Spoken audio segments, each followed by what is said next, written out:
Hello everyone, it is me, Video President 102, and today we are continuing Wattpad Read Aloud, after a very long time of me not doing these, because, I have been too caught up doing other stuff, like showing off my headband collection, and fangirling over the new Sander Asides.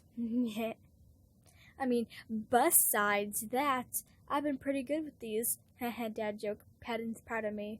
Patton is proud of me. Time to get into it. Yay. Also, thank you for 50 subs.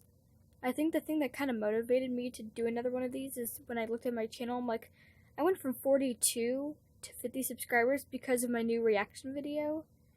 So this is telling me that you guys like my reactions. And so I will be doing reactions anytime Thomas posts, whether it is a Sander Asides, Awkward Adventures, stuff on his other channel. I'll even react to music videos. I reacted to that one music video. I should have reacted to Gay Disney Prince, but it was like 12 a.m.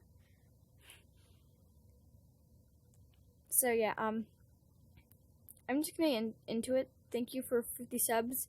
Remember, if I make it to 100 subs, I will read my Sander Asides fanfic, the whole story, in one episode.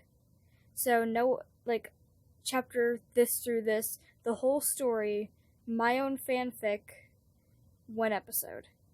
If I make it to 100 subs. So, I'm just gonna get started. I've already been doing stuff for a minute. I stared up at the black-scaled beast and immediately regretted letting Virgil come. This was the biggest dragon witch I've ever attempted to fight. I gulped. I glanced over at the anxious trait. His mouth was hanging open, and his eyes were wide with fear. He was shaking, frozen in place, as he stared at the 100-foot nightmare. The dragon witch shook its black head, roaring fire and rage into the sky. Gold lines of molten fire shone through the scales of its dark chest. It fixed its glowing orange eyes down, shifting between the two of us. Its black wings stretched like a canvas over the blue sky, casting a shadow over the ground. All was silent for the eternal second. Then, it shattered. The dragon witch shot a ball of fire directly at Virgil. He quickly rolled away. The fire scorched the ground where he stood. The dragon witch followed Virgil with its eyes. Then it turned to me. It roared, loud and menacing. Its claws lashed out at me. I dodged narrowly. I swung at the beast. Metal hit scales and it glanced off. I need to find where it's weak. I tried to scan its body. I started breathing more fire. I ran, ducking behind a boulder, trident red-orange flames cascading loudly around it. The rock gradually became hotter and hotter until it stopped. I glanced at the beast through the haze of heat coming from the smoldering embers. It was panting, smoke curling from its mouth and nostrils.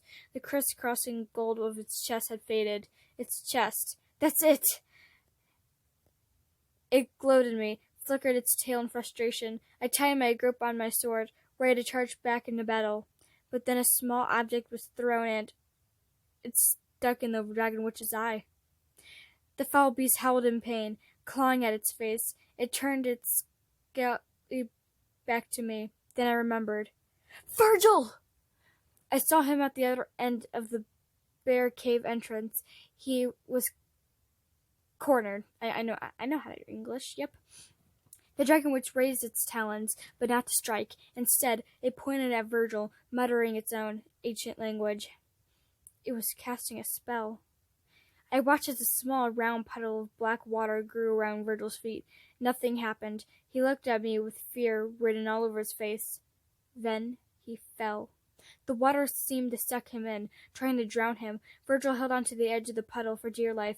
I sprinted towards him as he screamed, Roman, help!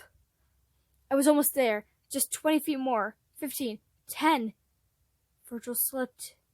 It seemed like slow motion, but it had only lasted a second. He disappeared beneath the dark water. The surface stilled. It was frozen in shock. It's all my fault. I should have been faster. I should have stayed with them. I should have never let him here in the first place. Now he's drowning and I'm frozen here because absolutely goddamn nothing. Swish. Crash. Scream. Growl, the dragon which pinned me under his talons. Blood blossomed on my suit, dark red. The pain. It felt like fire, burning my skin, setting my body ablaze. It was unimaginable. I screamed until my vocal cords were shredded. The dragon which slowly dragged its claws down, seeming to delight in my suffering. Black spots swam in my vision. It leaned down. It leaned so close I could feel the heat radiating from it. Its chest was so close. I knew it had to be then. I plunged my sword into the glowing gold lines. It dug its claws into deeper as it reared up. It shrieked, a horrifying bloody chill sound. It stumbled off of me. The scales and flesh crumpled into ash. It was smothered in powdery gray substance. Then it collapsed, nothing more than a pile of dust to be swept away by the wind. I pushed myself up, ignoring the pain coursing through my body. I had to get Virgil. He's been in the water too long. I stumbled over to where he sunk under the water. It was dark and murky, no sign of the sarcastic trait. I reached in trying to find Virgil. It was cold, freezing even. And it felt heavy, like oil. I felt around until my fingers brushed against something. Virgil's hoodie. Virgil! I ignored the bright red blood that spilled into the water. As I frantically reached in, I gripped his arms and I pulled him out, dragging him a couple feet from the puddle. His hair was plastered to his head, his makeup was completely washed off, and he was soaked, and he wasn't breathing. Virg! I said, shaking him. Virgil! Anxiety! Nothing. No. I screamed. No! Virg! Virg, wake up! Wake up! I swear to all things Disney, if you don't start breathing, I will shred your Nightmare Before Christmas posters. Breathe. Virg, just... please. I hung my head. I was tired, bleeding, and in pain. I was so dizzy, my head spun, and I needed something to drink. But then I heard it. A cough. It was small, but it grew louder as Virgil rolled onto his side, coughing up black water from his lungs. He gasped for breath once all the water was expelled. It took me less than a second to envelop Virgil in a hug.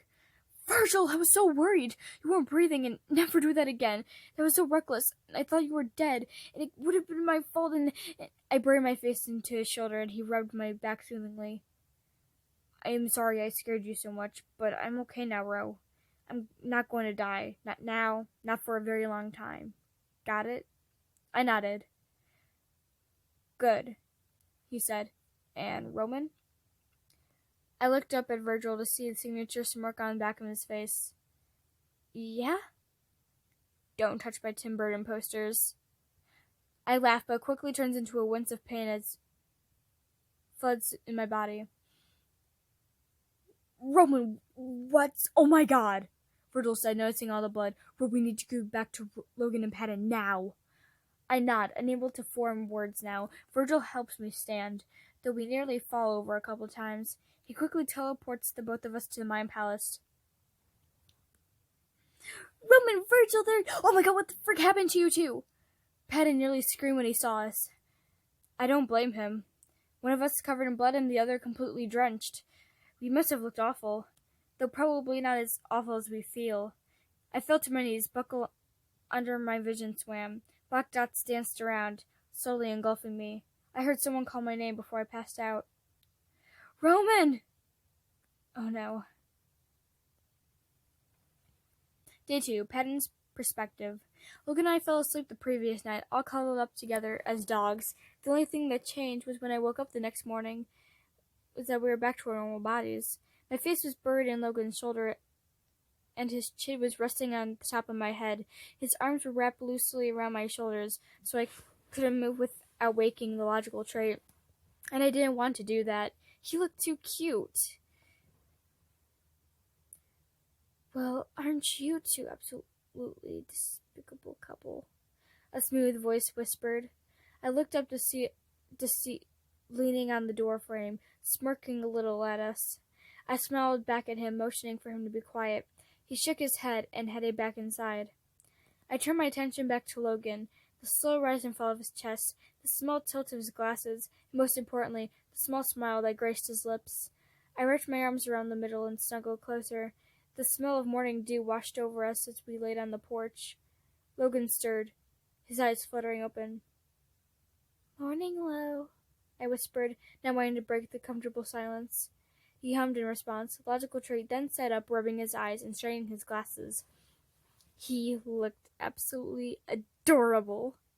I continued to lay on my back, staring up at my soulmate. Logan gazed right into my eyes. We slowly got closer and closer, until I was propped up on my elbows, and he was leaning on my hands. Our faces were inches apart. Dad! Logan and I jumped apart quickly, both of us blushing like crazy. I looked around for whoever Whisper yelled and saw Prince and Missy giggling up a storm. They were carrying string in a bucket filled with confetti. What are you up to, kiddos?" I asked, calming down a little. Missy shushed me and pointed to Roman and Virgil asleep on the wicker swing. "We're gonna pull a prank on them." "Not harmful, I hope." The kids shook their heads. "Well, okay then," I said, keeping my voice somewhat quiet. The kids' faces brightened as they ran off to set up the prank. I chuckled at their antics. Logan's stomach growled, making me turn to him. He sheepishly wrapped his arms around his middle. I chuckled. "You want some breakfast, Lo?" Logan nodded. "Yes, that'd be quite adequate." I smiled, jumping up and grabbing his wrist, pulling him back into the Mind Palace. I head straight for the kitchen and start cooking up some omelets, 5 to be exact. 1 for me, 1 for Logan, and 1 for each of the kids. Speaking of kids, Pranks and Missy ran in, throwing leftover confetti at each other. "Hey, kiddos, breakfast," I call after them. "Okay, Dad," they answer, running to the table. They plopped down next to where Logan was sitting, already eating and sipping his coffee. They dug in with various thanks, and "it's so good." MG came in soon after and ran to his breakfast after saying hi and giving me a hug. He talked and chatted about things. Logan discovered a new book that he found interesting. Pranks and Missy were telling MG about all the crazy things they've gotten into, including the prank on Logan and Virgil. We were having a nice time. Then I heard someone teleport into the Mind Palace. I stood up, telling the others I'd be right back, but I nearly screamed when I saw the state that someone's were in. Logan's point of view. After the rather delectable omelet Patton cooked for breakfast, someone, I assumed Roman and Virgil, teleported in. "I'll be right back," Patton chirped gleefully as he left the room. "Roman, Virgil, there you... Oh my god, what happened to you two?" Patton nearly screamed. I rushed over to see what had made Patton so extreme of a reaction. I saw Virgil, who's completely soaked and on the verge of a panic attack, and Roman. Roman was unconscious on the floor, bleeding from 3 large gashes. I rushed over to his side, taking off the remains of his shredded shirt. The largest wound ripped across his chest, reaching from his left shoulder to just under his right rib. That's where he was bleeding the most. The bright red blood spilled out in time to Roman's heartbeat. Short and fast, he had nicked one of his arteries. I summoned gauze and pressed it to the subconscious artery under the 12th rib, streaming the blood. The bright crimson soon seeped through the gauze. I summoned more and packed it onto the wound. After a few minutes, I carefully lifted the gauze. The bleeding stopped. I breathed a sigh of relief and summoned a needle and polypropylene thread. I stitched the first I stitched the first gash with a continuous stitch. I taped on more gauze over the stitches. I moved then to the wound on Roman's right shoulder. It wasn't as deep as the other, but it still needed to be stitched. The last cut was on his left bicep. Thankfully, this one wasn't quite deep enough to warrant stitches, so I just had to tape the gauze over it. Then I was done. Roman was stable, unconscious, yes, but stable and alive. That's when I noticed a wet warmth on my face. I quickly wiped the blood, Roman's blood, off my hands, grimacing as I did so. I reached up to get rid of the wetness on my face. I was crying. Logan? I look up to see a tear-stained Patton in the doorway. "Is Roman gonna be okay?" he asked. I nodded. "Yes, Roman should be fine. How's Virgil?" It was Patton's turn to nod. He had a panic attack. Then he calmed down and I made him have some tea and I got him his favorite blanket. He's sitting on the couch now. Patton paused. He's really worried, Lo. I know, he said, standing up. Can I help you? Can you help me take Roman to his room? Oh, I said that way too. I'm sorry. I'm working on my voices. Can you help me take Roman to his room? Then we could check with Virgil and make sure he's okay. Patton nodded, and we carefully carried the creative trait to his room, laying on his bed. Patton took an extra minute to make sure he was comfortable before we left. Then there was a crash from the living room. Patton whispered one word before sprinting in that direction. Virgil! Oh no. Okay, sorry if there's like a cut. It was the ad and I wanted to skip it. This will be the last chapter. Roman! It was all a blur. I saw Roman fall to the floor. Logan was running to his side. Blood. So much blood. I felt Patton take my shoulders and pull me into the kitchen. I couldn't see. I couldn't hear. I couldn't breathe. Oh my god, I was having an attack. Patton hugged me and started rubbing my back. I tried to regain my breathing. In 4. Hold for 7. I got to 5 before I started coughing and lost it. I tried it again. In for 4. Hold for 7. Out for 8. Yes, I suddenly celebrated the small win. I did the breathing exercise a few more times until I calmed down. Patton was holding me. Hey, kiddo. Are you okay now? He asked. I nodded. Yeah, I'm fine. But what about Roman? Is he okay? There was so much blood, and it was also my fault. He could die, and it was all my fault.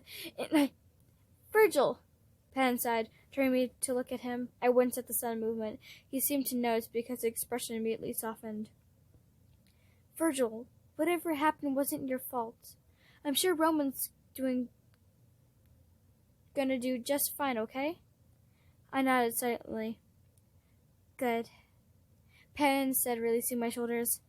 Now how about I make you some tea while you just relax? Then I'll go check on Roman.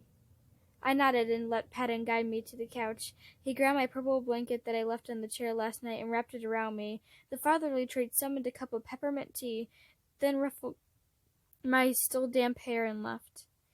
Then I realized how cold, soaked, and sore I was. I snapped and switched into my pajamas, gray shirt with long black sleeves, and loose black pants with my iconic thundercloud on it. I pulled my blanket closer over me, then picked up my tea and took a sip. It was warm and sweet, making the ache of coldness ebb away. Unfortunately, it was nothing to stop the dull pain in my chest. I winced again at the memory, the feeling of the black water flooding into my lungs, the burning feeling of it going down my throat. It felt like it was tearing and ripping everything apart. I thrashed around, and the water kept pulling me down, and it hurt so much and I couldn't breathe, and crash! I dropped the mug. No less than 5 seconds later, Patton burst into the room. Virgil, are you okay? We heard a crash. Did you hurt yourself? What happened? Patton rambled, checking me for injuries between my multiple hugs. Patton, I said, putting a stop to this onslaught of hugs. I'm fine. I just dropped my tea. Patton sighed and sat down on the couch next to me. You really scared me there for a second, kiddo. I'm sorry, I said quickly, then I remembered. How's Roman? Is he okay? I didn't notice Logan until he cleared his throat, making me jump a little. Roman is alive and stable, he said. I let out a breath, and I didn't know I was holding. He's alive. But, Logan continued, he's still unconscious, and he's lost a lot of blood. I noticed how drawn his face looked, how tired his posture was. How bad was Roman? I didn't want to ask, so I just nodded. So, what happened, kiddo? Patton asked cautiously. Well, there was a dragon witch in the imagination.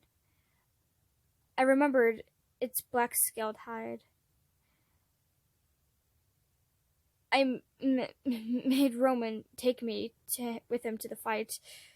I felt the heat of the flames as I rolled away.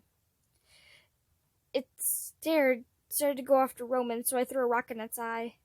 It turned its head toward me, rage glinting in its eye. It cast a spell to drown me. The water gripped me and pulled me down into the murky depths. I tried to hold on to the edge, and Roman was running to help me.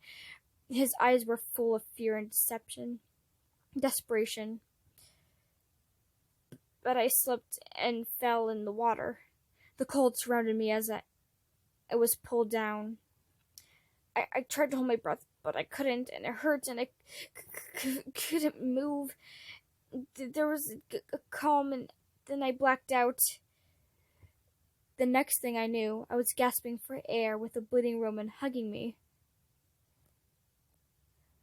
When I finished, Patton had started crying again, and Logan looked extremely concerned. I felt uncomfortable under their stares.